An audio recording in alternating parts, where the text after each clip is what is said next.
Central unit की तरफ से इस चुनावी जनसभा की मुख्य अतिथि परम आदरणीय बहन कुमारी मायावती जी को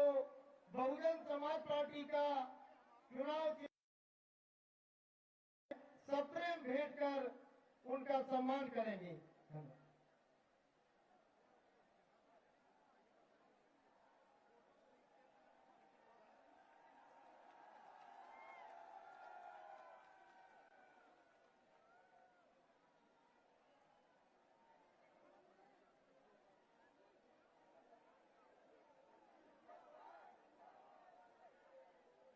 साथियों अब हम ज्यादा समय ना लेते हुए परम आदरणीय बहन जी से निवेदन करेंगे कि वो आए और हम सबको दिशा निर्देश दें। धन्यवाद। चुनावी जनसभा में इकट्ठा हुए बीएसपी के सभी छोटे बड़े पदाधिकारियों एवं कार्यकर्तागण, आज आप लोग उत्तर प्रदेश में विधानसभा के लिए हो रहे आम चुनाव में कोरोना नियमों का पालन करते हुए अपनी पार्टी के झांसी मंडल के उम्मीदवारों के समर्थन में मुझे सुनने के लिए यहाँ भारी संख्या में इकट्ठा हुए हैं, तो उसके लिए मैं आप सभी लोगों का हार्दिक दिल से आभार प्रकट करती हूँ। और अब मैं सबसे पहले अपनी पार्टी के संबंध में ये कहना चाहूंगी कि हमारी पार्टी यही पूरी तैयारी दमदारी के साथ तथा यहाँ सन 2007 की तरह ही फिर से अपनी पार्टी की पूर्ण बहुमत की सरकार बनाने के लिए लड़ रही है, ताकि फिर से यहाँ बीएसपी के शासनकाल वाले आपके अच्छे दिन वापस आ सके। इसके साथ ही हमारी पार्टी ने पूर्व की तरह इस चुनाव में भी बीएसपी से जुड़ने की तादाद को ध्यान में रखकर फिर उसी अनुपात में ही यहाँ सर्व समाज के लोगों को टिकट भी दिए हैं। और अभी चुनाव में आप लोगों को अपना वोट कांग्रेस, बीजेपी, सपा व अन्य विरोधी पार्टियों को न देकर केवल अपनी एकमात्र हितैषी पार्टी बीएसपी को ही देना क्यों जरूरी है, इसे आप लोगों को समझना होगा। हालांकि इस संदर्भ में आप लोगों को ये मालूम है कि आजादी के बाद शुरू में काफी लंबे समय तक केंद्र व उत्तर प्रदेश सहित देश के अधिकांश राज्यों में भी कांग्रेस पार्टी की ही अकेले यहाँ सरकारें रही हैं, किंतु इनकी गलत नीतियों एवं गलत कार्य प्रणाली की वजह से ही अब ये पार्टी केंद्र व काफी राज्यों के साथ साथ यहाँ उत्तर प्रदेश की सत्ता से भी बाहर हो चुकी है। इसके साथ ही ये पार्टी जबरदस्त जातिवादी होने के कारण शुरू से ही हर मामले में खासकर यहाँ दलित, आदिवासी व अन्य पिछड़ा वर्ग विरोधी पार्टी भी रही है और अभी भी है, जिस कारण केंद्र में रही इस पार्टी की सरकार ने इन वर्गों के मसीहा व भारतीय संविधान के मूल निर्माता परम पूज्य बाबा साहब डॉक्टर भीमराव अम्बेडकर को भारत रत्न की उपाधि से भी सम्मानित नहीं किया था, जिसके लिए वो हर प्रकार से पात्र भी थे। इतना ही नहीं बल्कि इनकी मूवमेंट को आगे बढ़ाने के लिए अपनी पूरी जिंदगी समर्पित करने वाले मान्यवर श्री कांशीराम जी के देहांत होने पर केंद्र में उस समय इसी कांग्रेस पार्टी की रही सरकार ने उनके सम्मान में एक दिन के लिए भी राष्ट्रीय शोक घोषित नहीं किया था तथा न ही इस पार्टी की रही सरकार ने पिछड़े वर्ग की आरक्षण संबंधी मंडल कमीशन की रिपोर्ट को भी लागू किया था, जिसे फिर बीएसपी ने अपने कड़े संघर्ष व अथक प्रयासों से केंद्र में रही उस समय श्री वीपी सिंह की सरकार से ही लागू कराया था। साथ ही इसी सरकार ने ही बाबा साहब डॉक्टर भीमराव अम्बेडकर को भी भारत रत्न की उपाधि से सम्मानित किया गया था। लेकिन अब केंद्र व अधिकांश राज्यों की भी सत्ता से बाहर होने पर यही कांग्रेस पार्टी खासकर दलितों,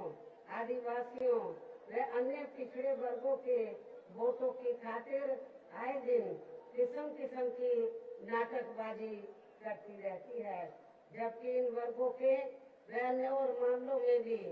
इस पार्टी की सच्चाई तो ये है कि कांग्रेस पार्टी जब सत्ता में आसीन होती है और इनके अच्छे दिन होते हैं तो तब इस पार्टी को इन वर्गों का विकास व उत्थान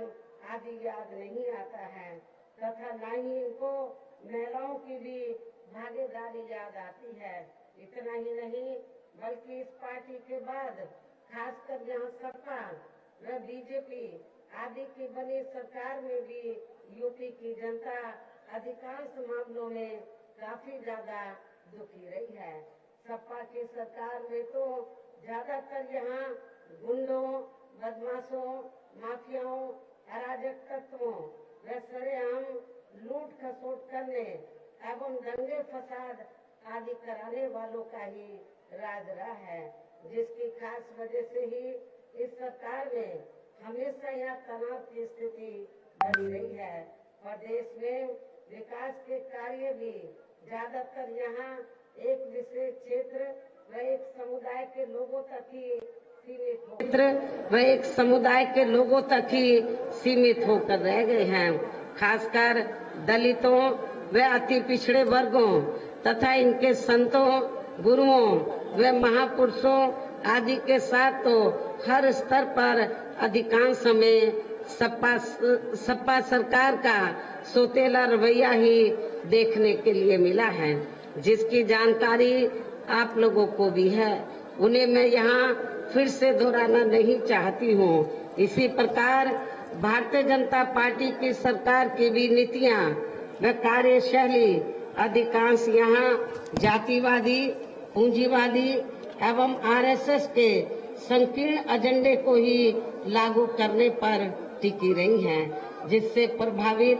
एवं शिकार हुए लोगों का इस सरकार में सही से विकास व उत्थान आदि नहीं हो सका है। साथ ही इनका हर स्तर पर काफी ज्यादा शोषण व उत्पीड़न आदि भी किया गया है। धर्म के नाम पर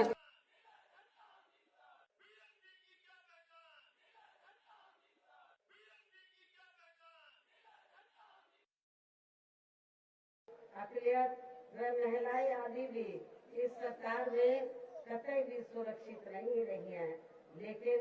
मीडिया में इनके सही आंकड़ों को अधिकांश दबा दिया जाता है। इसके अलावा प्रदेश में गरीबों, मजदूरों, बेरोजगारों व अन्य मेहनतकश लोगों के साथ साथ दलितों, आदिवासियों, अन्य पिछड़े वर्गों, मुस्लिम एवं अन्य धार्मिक अल्पसंख्यक समाज के लोगों के हित व कल्याण के लिए वर्षों से जो भी यहाँ सरकारी योजनाएं चल रही थी तो उनका भी वर्तमान भाजपा सरकार में सही से पूरा लाभ नहीं मिलता है। साथ ही दलितों व पिछड़ों को भी अब आरक्षण का पूरा लाभ नहीं मिल पा रहा है, क्योंकि अब ज्यादातर सरकारी कार्य प्राइवेट सेक्टर के जरिए ही कराए जा रहे हैं, जिसमें इनके लिए आरक्षण की कोई भी व्यवस्था नहीं है। सरकारी नौकरियों में भी इनका आरक्षण का कोटा पूरा नहीं किया गया है। मुस्लिम व अन्य धार्मिक अल्पसंख्यक समाज के लोगों के साथ तो बीजेपी की सरकार में ज्यादातर यहाँ पक्षपात वाला रवैया ही अपनाया गया है। विशेषकर मुस्लिम समाज को इस सरकार में सबसे ज्यादा दुखी रहा है। इतना ही नहीं बल्कि इस बार बीजेपी की सरकार में अपर कास्ट समाज में से विशेषकर प्रबुद्ध वर्ग भी हर मामले में अपने आप को काफी ज्यादा उपेक्षित महसूस करता रहा है। इसके अलावा इनकी गलत आर्थिक नीतियों के कारण यहाँ गरीबी, बेरोजगारी व महंगाई आदि भी काफी ज्यादा बढ़ी है। इसके साथ साथ उत्तर प्रदेश सहित पूरे देश के किसान भी केंद्र सरकार की गलत नीतियों के कारण काफी ज्यादा दुखी व परेशान रहे हैं और अभी भी हैं। साथ ही मध्य प्रदेश में बेरोजगार लोगों को रोजगार नहीं मिलने के कारण ही ज्यादातर इनको इस सरकार में भी लाइन करना पड़ा है। वैसे इस मामले में सभी सरकारों में लाइन हुआ है, लेकिन बीएसपी की सरकार में नहीं। आप लोगों को मालूम है जब बीएसपी की 4 बार मेरे नेतृत्व में सरकार रही तो जो पूर्व की सरकारों में जो लोग रोटी रोजी के लिए पलायन करके चले गए थे तो वो लोग बाहर राज्यों से मेरी गवर्नमेंट के दौरान वो बड़े पैमाने पर वापस आ गए थे। ये भी आप लोगों को मालूम है। इस प्रकार से इन सभी विरोधी पार्टियों की रही सरकारों में शुरू से ही यहाँ यूपी की जनता काफी ज्यादा दुखी व परेशान रही है। विशेषकर कोरोना महामारी के दौरान तो इन सभी की हालत और भी ज्यादा खराब हो गई है। ऐसे में इन सभी विरोधी पार्टियों की रही सरकारों से निजात पाने के लिए अभी चुनाव में यहाँ प्रदेश की जनता को अपनी एकमात्र हितैषी पार्टी बहुजन समाज पार्टी की ही सरकार बनाना बहुत जरूरी है, जिसने अपने चारों ओर शासनकाल के दौरान बिना पक्षपात व भेदभाव आदि के यहाँ कमजोर एवं उपेक्षित वर्गों के लोगों के साथ साथ सर्व समाज में से गरीबों, मजदूरों, बेरोजगारों, किसानों, व्यापारियों, कर्मचारियों, वकीलों एवं अन्य मेहनतकश लोगों के साथ ही युवाओं,